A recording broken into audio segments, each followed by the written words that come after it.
आजकल हम lockdown situation में हैं, जिसकी वजह से काफ़ी हम में से ऐसे लोग हैं जो बहुत ज़्यादा एग्जॉस्टेड एंड फटीग महसूस कर रहे हैं, चाहे फिर वो एक्सर्शन किसी भी तरह का हो, बी इट फिजिकल और मेंटल। हेलो नमस्ते, मैं हूं वंदना गुप्ता और आप देख रहे हैं फिट टाक। भागदौड़ भरी ज़िंदगी में फ़िज़िकल फटीग तो आता ही है, इसके साथ ही स्ट्रेस एक बहुत बड़ा कारण है जिसकी वजह से हम मेंटली एंड फिज़िकली काफ़ी एग्जॉस्टेड महसूस करते हैं। योगा करके आप अपनी फ़िज़िकल बॉडी और मेंटल दोनों ही बॉडीज़ को रिलैक्स एंड काम कर सकते हैं और साथ ही रेजुविनेट भी कर सकते हैं। तो आज के इस वीडियो में मैं आपको बताने वाली हूँ 5 योगासना जिनको प्रैक्टिस करके आप काफ़ी एनर्जाइज्ड महसूस करेंगे।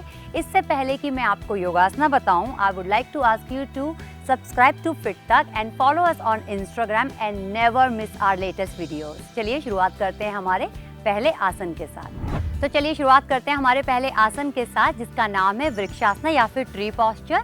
ट्री पोज करने के लिए सबसे पहले आप अपने दोनों पैरों को साथ में रखकर समस्थिति में खड़े हो जाएंगे। इसके बाद अपने कोर को इंगेज कीजिए, थोड़ा सा टेलबोन को टक इन करेंगे तो आपका कोर जो है वो इंगेज हो जाएगा। आपका जो राइट पैर है उसको आपको अपनी या तो इस तरह से एंकल पर रखना है। मेक श्योर कि अगर आपका बैलेंस शुरुआत में नहीं भी है तो आपके पास ये ऑप्शंस है, आप या तो इस तरह से अपने एंकल के पास रख सकते हैं या फिर आपके काफ मसल्स पर, या फिर all the way up towards your groin. लेकिन मेक श्योर कि आप आपके पैर को इस तरह से नी जॉइंट पर नहीं रखेंगे, या फिर आप इस तरह से अर्ध पद्मासना में भी वृक्षासना में पैर रख सकते हैं। इसके बाद इनहेल करते हुए दोनों पाम्स को आपके हार्ट सेंटर पर लेकर आएंगे। नमस्ते में दोनों जो पाम्स हैं आपके, उनको एक दूसरे पर अच्छे से प्रेस करके रखिए तो आपके आर्म्स भी एक्टिव रहेंगे। अगर आपको लगता है कि ढंग से पूरा बैलेंस आपको आ गया है और आपके पास कॉन्फिडेंस है अपने हाथों को सीधे ऊपर ले जाने का, then take your arms overhead. एक और बहुत इम्पॉर्टेंट बात है कि जो आपका गेज़ है उसे फिक्स कर दीजिए, सिर्फ एक ही तरफ आपको देखते रहना है। तो आपका फोकल पॉइंट निर्धारित कीजिए और उसी तरफ आपको लगातार देखते रहना है। एक्सहेल करते हुए अपने पाम्स को नमस्ते में आपके हार्ट सेंटर पे लेकर आएंगे। इनहेल एंड एक्सहेल करते हुए आपका आसन रिलीज करेंगे। अब इसी तरह से राइट पैर को सीधा रखकर हम लेफ्ट पैर के लिए पोजीशन लेंगे। तो आपको पता ही है आपके options. I am going all the way up in Ardha Padmasana. Now bring your palms together at your heart centre. Take your arms overhead. Exhale करते हुए हार्ट सेंटर पे। Inhale and exhale, release your asana. So इस तरह से हमें practice करना होता है वृक्षासना। वृक्षासना आपके फोकस एंड कंसंट्रेशन के लिए भी बहुत अच्छा आसन है, साथ ही पॉस्चर करेक्शन के लिए भी बहुत अच्छा आसन माना जाता है। Let's do our next posture, warrior 2 या फिर वीरभद्र आसना 2। वीरभद्र आसना करने के लिए आपके पैरों के बीच में तकरीबन 4 फीट का डिस्टेंस रखकर खड़े हो जाएंगे। जो आपका राइट टोज है, राइट फीट, उसको राइट वॉल की तरफ मोड़ देंगे, यानी आपकी जो राइट पैर की उंगलियां हैं वो राइट वॉल की तरफ। दोनों नीज को अभी स्ट्रेट रखना है, नी कैप्स को पुल अप करके रखना है। इनहेल करके जो आपके आर्म्स हैं उन्हें इनलाइन करना है आपके शोल्डर्स के साथ में, और एक्सहेल करके जो आपका राइट नी है उसे बेंड करना है। अगर आपको लगता है कि आपको थोड़ा बहुत और कोई एडजस्टमेंट करना है गैप में आपके पैरों के बीच में, तो आप कर सकते हैं। एक्सहेल करते हुए जितना डीप आप बैठ सकते हैं उतना डीप बैठेंगे। With every inhalation lengthen your spine ऊपर की तरफ अच्छे से, and with every exhalation root down towards the earth, towards the mat, and look towards your right fingertips. It can be a fierce look. Warrior posture है, वीरभद्र आसना है, बहुत intense posture भी माना जाता है। तो आप इसमें राइट फिंगर टिप्स की तरफ देखिए। एक और बात इंपॉर्टेंट मैं आपको बताना चाहती हूँ, जो आपकी हील हैं दोनों पैरों की, हो सकता है वो एक सीध में हो, या आप हील टू हील रख सकते हैं या हील टू आर्च भी रख सकते हैं। जो आपके पैर का लेफ्ट पैर का आर्च है उसके साथ आप इनलाइन करके रख सकते हैं आपकी राइट हील को। आपके जो हिप्स हैं वो सामने की तरफ स्क्वायर रहेंगे। And stay here at least for 5 deep breaths और 30 सेकेंड्स, और if you would like to you can stay here for 1 minute also. Inhale करते हुए आपका राइट पैर सीधा करेंगे। Relax your arms if you feel like. इसी तरह से हमें लेफ्ट साइड भी करना है, तो आपको सिर्फ पिवट करना है आपकी हील्स पर। Left toes to the left wall, hip square towards the center. Inhale, arms in line with your shoulders. Exhale करते हुए आपका जो लेफ्ट पैर है उसे मोड़ेंगे। यहाँ मैं आपको एक और बात बता देना चाहती हूँ, जो आपका नी है वो ओवर एंकल रहना चाहिए। It should not go beyond your toes. और आपको सेंटर में बैठना है, आगे की तरफ नहीं बढ़ना है। You have to sit in the centre of your legs. और जो आपका पीछे वाला पैर है उसका आर्च लिफ्टेड रहेगा, जो आउटर एज है वो ज़मीन पर अच्छे से दबा रहेगा, और साथ ही आपके जो टोज के माउंट हैं वो भी बहुत अच्छे से ज़मीन पर प्रेस करके रखेंगे आप। सो अलाइनमेंट का ध्यान ज़रूर रखिएगा। Look towards your left fingertips, stay in the posture. वीरभद्रा आसन है, जिस तरह हम सभी जानते हैं जो वॉरियर होते हैं वो हमेशा चार्ज रहते हैं, तो ये आसन भी आपकी फटीग को एकदम भगा देगा और आपको एकदम एनर्जाइज कर देगा। Keep on breathing. 5 ब्रेथ के बाद इनहेल करते स्ट्रेट करेंगे आपका लेफ्ट लेग, सामने की तरफ देखेंगे, आर्म्स को रिलैक्स करेंगे और अपने दोनों पैरों को साथ में ले आएंगे इन समस्थिति। सो ये है वीरभद्रा आसना। बहुत ही अच्छा पॉस्चर है आपके लेग्स को स्ट्रेंथन करने के लिए, साथ ही आपके जो फोकस होता है, because you are looking continuously towards your fingertips, आपके बॉडी अलाइनमेंट के लिए, फोकस के लिए भी बहुत अच्छा आसन है। चलिए करते हैं हमारा अगला पॉस्चर, जिसका नाम है मर्जरी आसना या फिर cat and cow posture. Cat and cow posture करने के लिए सबसे पहले आपके मैट पर वज्रासना में बैठ जाएंगे। वज्रासना में बैठने के बाद come on your all force, यानी कि आपके नीज और पाम्स पर आ जाएंगे। आपके नीज के बीच में हिप विड्थ का डिस्टेंस रखेंगे। जो नीज हैं वो आपके अंडर हिप्स हैं और रिस्ट आपकी अंडर शोल्डर्स हैं। बहुत इंपॉर्टेंट बात है कि आपके जो पाम्स हैं उनको अच्छे से प्रेस करके रखिए ज़मीन पर। आपका जो शोल्डर्स हैं, जो शोल्डर ब्लेड्स हैं, उनको इस तरह से ऊपर की तरफ मत लेके जाइए या बीच में इस तरह से कोलैप्स मत हो जाइए। Keep your spinal cord straight completely, so looking somewhere 2-3 inches or 6 inches ahead of your fingertips, and inhale deeply. Exhale करते हुए आपका जो टेल बोन है उसको टक इन कीजिए, स्टमक को अंदर की तरफ खींचिए, स्पाइनल कॉर्ड को ऊपर की तरफ लेके जाइए और आपका चिन को चेस्ट पर लगा दीजिए।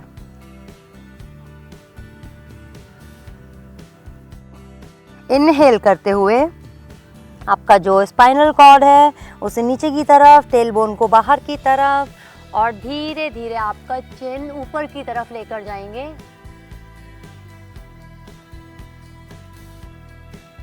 I'll quickly show you one more time. Exhale करते हुए tuck your tailbone in, stomach inside, spinal cord up towards the ceiling and chin to your chest.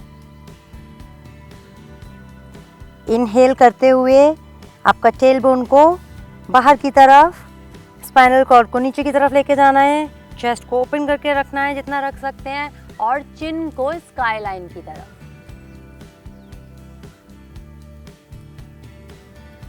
Excel करते हुए come to the centre and sit back in Vajrasana. Marjari asana हम पहले भी practice कर चुके हैं। एक बहुत ही खूबसूरत आसन है आपकी पूरी स्पाइनल कॉर्ड के लिए, आपके स्पाइनल कॉर्ड को अवेकन करने के लिए, साथ ही फ्लेक्सिबल बनाने के लिए, स्ट्रॉन्ग बनाने के लिए। तो जिनको बैक में पेन रहता है उनको भी ये आसन ज़रूर प्रैक्टिस करना चाहिए। साथ ही इस आसन को आप जिस तरह से हमने किया था, या तो आप इस तरह से अपनी ब्रेथ अगर होल्ड करना चाहें तो वो भी प्रैक्टिस कर सकते हैं, बट आई ऑलवेज सजेस्ट कि आप मूवमेंट की तरह से कीजिए, जिससे कि फ्लूइडिटी बढ़ती है, आपकी मोबिलिटी बढ़ती है बॉडी में आपकी। तो आप इस तरह से 5-5 बार दोनों तरह प्रैक्टिस कर सकते हैं। Once when you go inside your stomach in and the other one is opening your chest. So exhale 5 times and inhalation 5 times. उस तरह के मूवमेंट्स आप 5-5 बार कर सकते हैं। और हर मूवमेंट में जब आप एक्सेल करते हैं completely and still if you think कि थोड़ा सा एक्सेलेशन बचा है, तो आप अपने पोस्चर में जाके होल्ड कर सकते हैं। तो इस तरह से आपको करना है मर्जरी आसना। चलिए करते हैं हमारा अगला आसना, जिसका नाम है अग्नि स्तंभ आसना या फिर fire lock. Fire lock practice करने के लिए आपके मैट पर, जिस तरह हम सुखासना में बैठते हैं, सबसे पहले आप सुखासना में बैठ जाइए। अब सुखासना से करना क्या है आपको, आपका जो लेफ्ट फुट है, आप ध्यान दीजिएगा, this alignment is very important. आप कितना अच्छे से कर सकते हैं उस पोस्चर को, उतना ध्यान रखेंगे। उसको जो आपका लेफ्ट फुट है उसको थोड़ा सा आगे की तरफ रखेंगे, जिससे वो आपके ऑलमोस्ट नी के अंडर आएगा, और जो आपका राइट फुट है उसको आपके लेफ्ट नी के ऊपर रखेंगे। ध्यान देने वाली बात यह है कि अगर आपको लगता है इस तरह से पैर रखने में आपको हिप में बहुत ज़्यादा अनकंफर्टेबल महसूस हो रहा है, कोई पिंचिंग पेन महसूस हो रहा है, तो आप अपने लेग्स में थोड़ा सा एडजस्टमेंट कर सकते हैं just to start with initially. धीरे धीरे लेकिन आपको करना क्या है, आपके फुट को एक दूसरे नी के अंदर रखना है और जो आपके फुट हैं वो फ्लैक्स रहेंगे, इस तरह से रिलैक्स नहीं है, थोड़े फ्लैक्स रहेंगे। अग्नि स्तंभ आसना, जैसा तो नाम ही है इसका अग्नि, तो ये हमारी बॉडी में जो फायर होती है, जो एनर्जी फायर होती है, लाइफ फायर जिसको बोलते हैं, उसको रेगुलेट करने में मदद करता है, तो हमारी बॉडी को बहुत अच्छे से एनर्जाइज करता है। इस तरह बैठने के बाद हो सकता है कि आपका जो नी है वो ज़्यादा नीचे ना हो, यहाँ पर कहीं हो, तो आप किसी तरह का सपोर्ट भी यहाँ पर इस्तेमाल कर सकते हैं स्टार्टिंग में, या फिर धीरे धीरे अपने नी को राइट हाथ से नीचे की तरफ, जो भी नी ऊपर है उसको धीरे से नीचे की तरफ ले जाने की कोशिश कीजिए। Push your limits, not beyond your limits. तो जितना आप अपनी लिमिट पुश कर सकते हैं उतना ही करना है। You will feel a nice deep stretch on your inner thighs, outer thighs, दोनों में। Now what you need to do, inhale deeply और एक्सहेल करते हुए आपको सामने की तरफ झुकना है और आपके जो फोर आर्म्स हैं उनको आप चाहें तो इंटरलेस कर सकते हैं या फिर अपने फोर आर्म्स को इस तरह रख सकते हैं, and then slowly gradually you will go all the way down. तो आपका अगर फॉरहेड ज़मीन तक लग सकता है तो वहाँ रख देंगे, अदरवाइज इस तरह से फिस्ट बना लीजिए और अपने फॉरहेड को यहाँ पर रख दीजिए। एंड इनहेल करते हुए धीरे धीरे release your arms and come up. इसी तरह से हम दूसरी तरफ भी प्रैक्टिस करेंगे। क्वाइट पॉसिबल कि एक तरफ की बॉडी थोड़ी ज़्यादा फ्लैक्सिबल होती है, ये ज़्यादातर लोगों के साथ होता है, दूसरी तरफ में थोड़ी कम फ्लैक्सिबिलिटी होती है। So what you need to do, आपका राइट लेग जो है उसको इस बार क्रॉस करेंगे। शिन बेसिकली एक दूसरे को क्रॉस करते हैं, जो आपका दिस पार्ट होता है वो एक दूसरे को क्रॉस करता है। अपने हाथ की हेल्प से थोड़ा सा अगर ऐसा लगता है बहुत ज़्यादा पीछे आपका पैर, तो धीरे धीरे आगे की तरफ खिसका सकते हैं।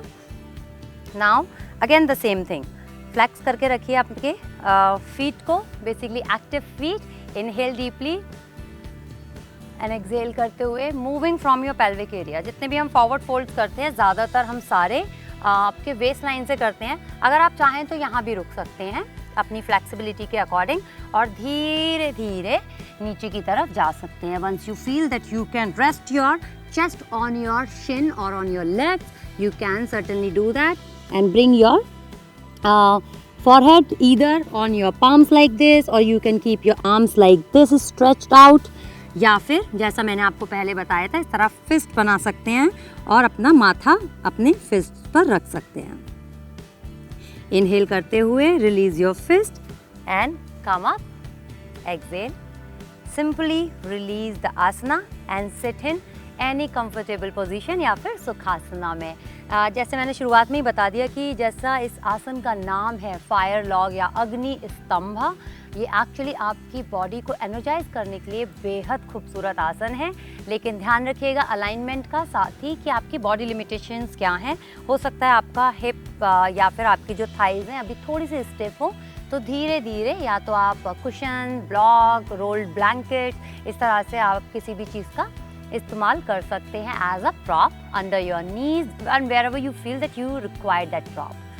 So this is fire lock posture for you. Now we will practice our next and the last asana for this video, जिसका नाम है अर्ध मत्स्येंद्र आसना. But we are going to do मत्स्येंद्र आसना. तो हम लोग पैर को सीधा नहीं रखेंगे. अर्ध मत्स्येंद्र आसना में हम करते क्या है कि एक पैर को सीधा रख के दूसरा पैर इस तरह से बाहर रखते हैं. But we are going to do मत्स्येंद्र आसना. So bend both of your knees like this. आपका राइट जो हील है उसको राइट हिप लाइन के पास रखेंगे. जो लेफ्ट फुट है उसको राइट नी के बाहर की तरफ रखेंगे. I'll tell you the same thing again. Hug yourself once. Hugging से आपको क्या होता है कि अगर आपका posture कुछ इस तरह से collapsed है, आपके शोल्डर ड्रूपी हो रहे हैं या राउंड हो रही है बैक, तो this will bring an attention to your spinal cord. आपको सीधे बैठने में मदद करेगा क्योंकि आप अपने आप को हग करने के लिए आपके थाई को आपके चेस्ट के पास लाने की कोशिश करेंगे. जो आपका नी ऊपर है उसी हाथ को हम पीछे की तरफ रखते हैं बिहाइंड योर बैक. इनहेल करते हुए आपका राइट आर्म ऊपर लेकर जाएंगे और लेफ्ट नी के बाहर की तरफ रखेंगे इस तरह से। If you feel you want to stay here, you certainly can stay here. If you have more flexibility, you can grab your knee or your foot wherever you feel comfortable. Inhale deeply and exhale, look over your left shoulder to the back wall. एक और important चीज़ है, अगर आपको यहाँ नहीं पहुँच पा रहे हैं तो कोई बात नहीं, आप यहाँ रुक सकते हैं, लेकिन आपका जो हाथ है उससे लगातार आपके नी को आपको प्रेस करना है और नी से लगातार आपको हाथ की तरफ प्रेस करना है, जिससे कि आपको बहुत अच्छे से डीप ट्विस्ट महसूस होगा इन योर स्टमक। अगर आपको लगता है that you are flexible enough तो आप इस तरह से बाइंड भी ले सकते हैं। आपका राइट हैंड जो आपके नी के बीच में जगह है उससे लेकर जाएंगे अंदर की तरफ, और आपका जो लेफ्ट आर्म है उसको रैप अराउंड करेंगे आपके वेस्ट लाइन पर और आपका रिस्ट पकड़ लेंगे राइट आर्म से। मैंने पकड़ रखा है मेरा लेफ्ट रिस्ट क्योंकि मेरा लेफ्ट नी ऊपर है। एक्सेल करते हुए पहले आपका हेड रिलीज करेंगे and then release your posture. अब हम exactly same thing other side पर भी करेंगे। तो इस बार जो आपका लेफ्ट हील है उसे राइट हिप लाइन के बाहर रखेंगे और जो आपका राइट फुट है उसे लेफ्ट नी के बाहर पे रखेंगे, और आपका जो नी ऊपर होता है वही हाथ आप पीछे लेकर जाते हैं, तो आपका राइट हैंड जो है वो बिहाइंड द बैक रखेंगे। इनहेल करते हुए लेफ्ट आर्म को ऊपर लेके जाएंगे, एल्बो को बेंड करेंगे और राइट नी के बाहर की तरफ इस तरह अपने आर्म को रखेंगे। लेकिन कुछ लोग ऐसे भी होते हैं जिनको शायद अभी ये भी पॉसिबल ना हो इस तरह से आर्म को रखना, तो घबराने की कोई बात नहीं है।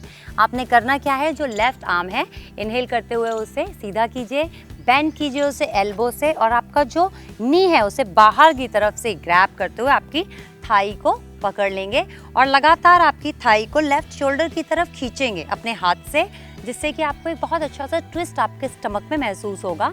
Inhale and look over your right shoulder to the back wall.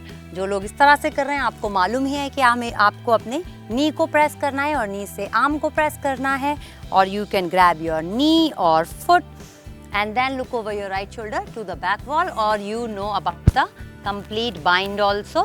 तो इस बारी मैंने अपना राइट रिस्ट पकड़ा हुआ है।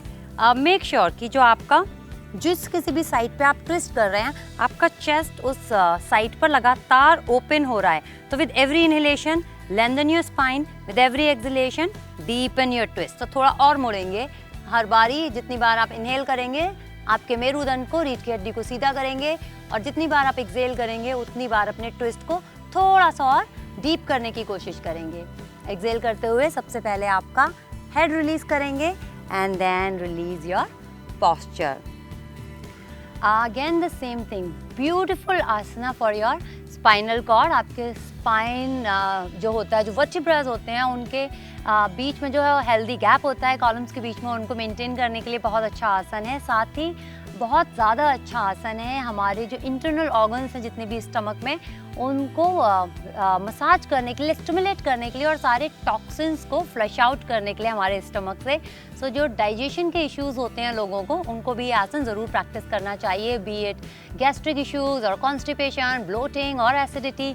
Matsyendra's asana is one of the best asana for the people who have all these kind of issues, and because this video is especially for the fatigue and exhaustion, जब आप अपने spinal cord को इस तरह twist करते हैं तो आपका जो स्पाइनल कॉर्ड है, जो आपका नर्वस सिस्टम है, वो अवेकन होता है, आपकी पूरी बॉडी एकदम एनर्जाइज हो जाती है। So you must practice such asanas in your daily practice। अगर आप भी उन लोगों में से हैं जो बहुत ज़्यादा एक्सर्शन एंड फटीग महसूस करते हैं, तो इन सारे ही योगासनास को अपनी डेली प्रैक्टिस में शामिल कीजिए और डेली प्रैक्टिस कीजिए, और इसी तरह के वीडियोस देखने के लिए देखते रहिए फिट ताज। नमस्ते।